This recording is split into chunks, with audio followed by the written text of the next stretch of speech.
Je trouve les caprices de la mode chez les Français étonnants. Ils ont oublié comment ils étaient habillés cet été.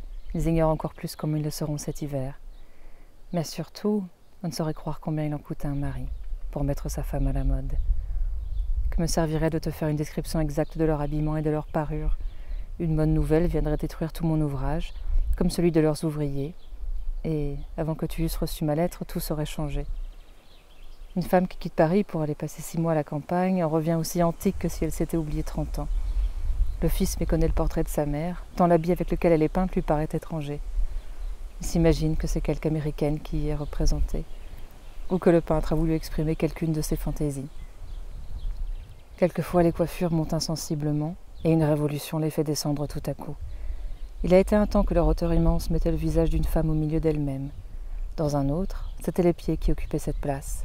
Les talons faisaient un piédestal qui les tenait en l'air. Qui pourrait le croire? Les architectes ont été souvent obligés de hausser, de baisser, d'élargir leurs portes, selon que les parures des femmes exigeaient d'eux ce changement. Et les règles de leur art ont été asservies à ces fantaisies.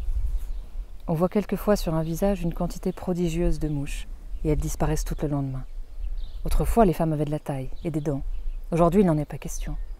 Dans cette changeante nation, quoi qu'en dise le critique, les filles se trouvent autrement faites que leur mère.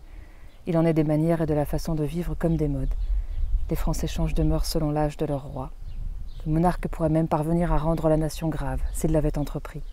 Le prince imprime le caractère de son esprit à la cour à la ville aux provinces. L'âme du souverain est un moule qui donne la forme à toutes les autres. De Paris, le 8 de la lune de Saphar, 1717.